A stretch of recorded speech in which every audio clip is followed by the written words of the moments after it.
हरे कृष्णा राधे राधे दोस्तों, आप सभी का मेरे इस यूट्यूब चैनल में हार्दिक स्वागत है। आज की वीडियो में हम जानने वाले हैं कि कार्तिक मास कब से प्रारंभ हो रहा है और कार्तिक मास के संपूर्ण नियम क्या हैं, इसमें क्या करना चाहिए और क्या नहीं करना चाहिए। तो चलिए वीडियो शुरू करते हैं। दोस्तों, कार्तिक मास का महत्व सबसे ज्यादा माना गया है। कार्तिक मास भगवान विष्णु जी को बेहद ही प्रिय है और कार्तिक मास का महीना जो कि सबसे उत्तम महीनों में से एक माना गया है। कार्तिक स्नान से जैसे ही पता चलता है जिसमें कि स्नान की सबसे ज्यादा महत्ता बताई गई है और ये भगवान विष्णु को अत्यंत प्रिय भी है। तो कार्तिक मास का जो महीना है साल 2024 में 18 अक्टूबर 2024 में दिन शुक्रवार को यह प्रारंभ हो रहा है, क्योंकि इस साल जो पूर्णिमा तिथि है, अश्विन मास की पूर्णिमा तिथि, वो 2 दिन पड़ रही है, जो कि बुधवार और वीरवार को पड़ रही है, जिसकी वजह से ये शुक्रवार से प्रारंभ होगा। और इसी के साथ साथ ये अश्विन पूर्णिमा से भी प्रारंभ हो जाता है। अश्विन पूर्णिमा से प्रारंभ होकर शरद पूर्णिमा तक चलता है, जो कि 15 नवंबर 2024 जो भी दिन उसी दिन भी शुक्रवार पड़ रहा है, उस दिन ये तिथि समाप्त होगी। और 15 नवंबर की जो तिथि है उस दिन देव दीपावली मनाई जाती है, जो कि कार्तिक मास के महीने में भगवान श्री कृष्ण जी को, भगवान विष्णु नारायण जी को ये बहुत ही ज्यादा प्रिय है। इस समय जो कार्तिक स्नान जो कि ब्रह्म मुहूर्त में किया जाता है, तुलसी माता के पूजन उपासना की जाती है, तो और दीप दान किया जाता है। अगर आप पूरे साल पूजा पाठ नहीं कर पाते, आप आपके पास इतना समय नहीं बचता, तो कार्तिक का महीना सबसे उत्तम महीनों में से एक माना गया। और कार्तिक के महीने में सबसे बड़े बड़े त्योहार भी आते हैं, जिसमें कि सबसे पहला त्योहार आता है करवा चौथ का, जो कि पति की लंबी आयु के लिए रखा जाता है, अखंड सौभाग्य की प्राप्ति के लिए रखा जाता है। और दूसरी आती है रमा एकादशी, और तीसरा आता है धनतेरस, और जो कि सबसे ज्यादा जिस दिन माँ लक्ष्मी और कुबेर जी की पूजा उपासना की जाती है।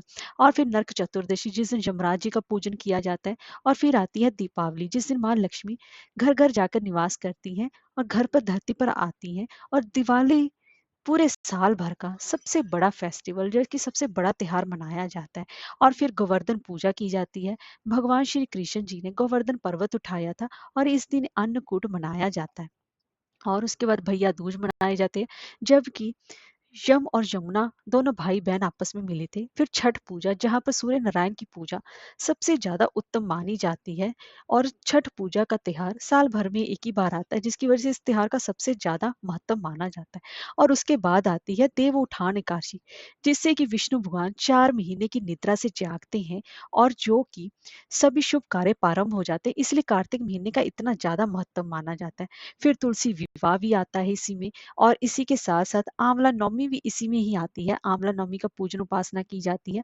और बैकुंठ चतुर्दशी, भगवान बैकुंठ जी का बैकुंठ का निवास करने के लिए बैकुंठ चतुर्दशी मनाई जाती है। और लास्ट डे जो कि कार्तिक पूर्णिमा का होता है, जिससे कि देव दीपावली यानी कि देवों की दीपावली मनाई जाती है, और जो कि सबसे उत्तम मानी गई है। इसीलिए इस कार्तिक महीने का इतना ज्यादा खास महत्व माना जाता है। और कार्तिक का जो महीना है वे सबसे पवित्र महीनों में से एक माना गया है। अगर आप पूरे 4 महीने व्रत नहीं रख सकते, जो कि 4 महीनों का यह जो व्रत किए जाते हैं, उसमें अगर आप कले अकेले कार्तिक महीने का ही व्रत रख लें, तो भी आपको संपूर्ण फल की प्राप्ति हो पाती है। क्योंकि इस कार्तिक के महीने में जप तप पूजा पाठ कीर्तन व्रत दीप दान करना, तुलसी पूजन करना, घर घर पर पूजा उपासना करना भगवान विष्णु जी की, आकाश दीप दान करना सबसे उत्तम माना गया है। क्योंकि इस मास में अंधेरा सबसे ज्यादा होता है, और इस मास में रोशनी करना ही आपके जीवन में पुण्य कर्मों को बढ़ाता है। इसीलिए इस मास में नियम लिए जाते हैं। और कार्तिक महीने के अगर आप पूरे महीने आप पूजा पाठ ना कर पाए, तो कार्तिक महीने के आखिरी 5 दिन जो कि देव उत्थान एकादशी से प्रारंभ होते हैं, देव दीपावली तक चलते हैं। अगर उसमें जिसे कि पंच भीखू के नाम से भी जाना जाता है, अगर सिर्फ 5 दिन भी आप स्नान पूजन पाठ कर लेते हैं, तो आपको पूर्ण फल की प्राप्ति हो पाती है। कार्तिक मास की जो ये 5 दिन है, ये सबसे ज्यादा महत्वपूर्ण माने गए हैं। और कार्तिक के पूरे महीने को पुण्य कर्मों वाला माना गया है, इसे यूं ही आपको गंवाना नहीं चाहिए। कार्तिक मास में जो सबसे ज्यादा महत्व है कार्तिक मास की कहानियां सुनने का, जिसे कि आप हर रोज सुनेंगे तो आपको उत्तम फल की प्राप्ति होगी, पुण्य में बढ़ोतरी होगी। और इसके साथ साथ तुलसी पूजन करना बेहद ही उत्तम माना गया है। तो कार्तिक मास के संपूर्ण नियम क्या है, आप इसमें आप नियम ले सकते हैं। जैसे कि आप सुबह ब्रह्म मुहूर्त में आप जल्दी उठेंगे और ब्रह्म मुहूर्त में आप गंगा जल मिले युक्त पानी से ब्रह्म मुहूर्त में स्नान करेंगे, ये आप नियम ले सकते हैं। और दूसरा नियम ले सकते हैं, जैसे कि आप तुलसी पूजन करना, ये आप दूसरा नियम ले सकते हैं। तीसरा नियम है कि हरि जागरण करना, और चौथा है कि दीपदान करना, और पांचवा है उद्यापन करना।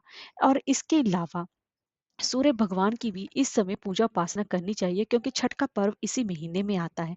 और गौ माता की सेवा करना, भगवान श्री हरि विष्णु यानी कि श्री कृष्ण जी को गाय माता बेहद ही प्रिय है, तो आप गाय को हरा चारा खिलाने का भी नियम ले सकती हैं। अब जैसे कि आप क्या क्या नियम ले सकती हैं, वो आप अपनी इच्छा के हिसाब से ले, जैसे कि आप सुबह ब्रह्म मुहूर्त में जल्दी उठने का नियम ले सकते हैं, भी उसके बाद आप स्नान करेंगे और ये नियम ले सकते हैं। दूसरा नियम ले सकते हैं कि आप तुलसी माता का पूजन करेंगे, ये नियम ले सकते हैं। तीसरा नियम ले सकते हैं कि हम सूर्य नारायण को जल्दी उठकर अर्घ देंगे, ये भी नियम ले सकते हैं। चौथा नियम ले सकते हैं कि हम पीपल पथवारी लगाएंगे, क्योंकि पीपल पथवारी लगवाना बेहद ही शुभ माना जाता है। अगर आप किसी कारणवश घर पर पीपल पथवारी नहीं लगा सकती, तो आप आस पास किसी आपके मंदिर हो तो वहां पर भी आप पीपल पथवारी लगा सकती हैं, ये भी नियम ले सकते हैं। पांचवा नियम ले सकते हैं कि आंवले के पेड़ की पूजा आप हर रोज करेंगे, वहां पर दीपदान करने का भी आप नियम ले सकते हैं।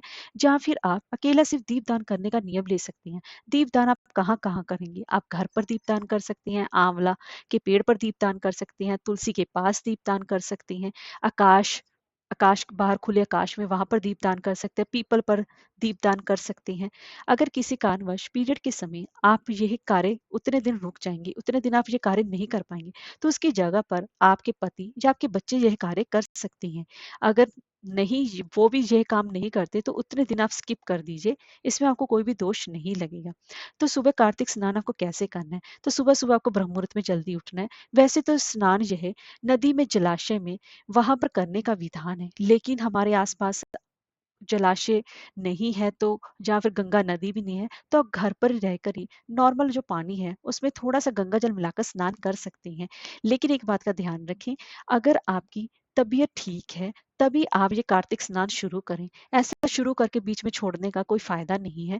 अगर आपकी तबीयत ठीक रहती है, अगर आपको कोई भी शारीरिक समस्या नहीं है, तभी आप ये करें। अगर उसकी जगह पर आप इतने ठंडे पानी का इस्तेमाल नहीं कर सकते, क्योंकि ठंड उस समय शुरू शुरू में पड़ने लग जाती है, तो आप गुनगुने पानी से भी नहा सकते हैं, लेकिन उसमें फिर आप गंगा जल ना मिलाएं। अगर आप ठंडे पानी से नहा रहे हैं तभी उसमें गंगा जल मिलाकर आपको नहाना चाहिए, तभी आपको उत्तम फल की होती है। आपके घर में लड्डू गोपाल जी रखे हुए हैं, भगवान श्री राधा कृष्ण है, तब उनकी सेवा के पूजा का नियम भी 1 महीने का लगातार ले सकते हैं, क्योंकि ये उत्तम माना गया है। इस कार्तिक मास में क्या करना चाहिए और क्या नहीं करना है, इस कार्तिक के मास में लहसुन, प्याज, मांस, मदिरा का प्रयोग भूलकर भी नहीं करना चाहिए। और इस समय जितना हो सके हरि कीर्तन करना चाहिए, पूजा पाठ करना चाहिए, और कार्तिक स्नान करना चाहिए, तुलसी पूजन करना चाहिए, दीप जलाना चाहिए, सूर्य को जल अर्पित करना चाहिए।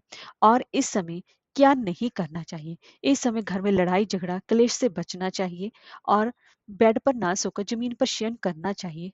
और इसके साथ साथ साफ सुथरे वस्त्र धारण करें, अपने घर में सुख शांति बनाकर रखें, जितना हो सके पूजा पाठ में अपना मन लगाएं। इस तरीके से आप कार्तिक स्नान के संपूर्ण फल की प्राप्ति कर सकते हैं, और इससे विष्णु भगवान की विशेष तौर पर कृपा आप पर प्राप्त होती है, क्योंकि कार्तिक स्नान से वो सहज ही विष्णु भगवान यानी कि श्री कृष्ण भगवान सहज ही प्रसन्न हो जाते हैं।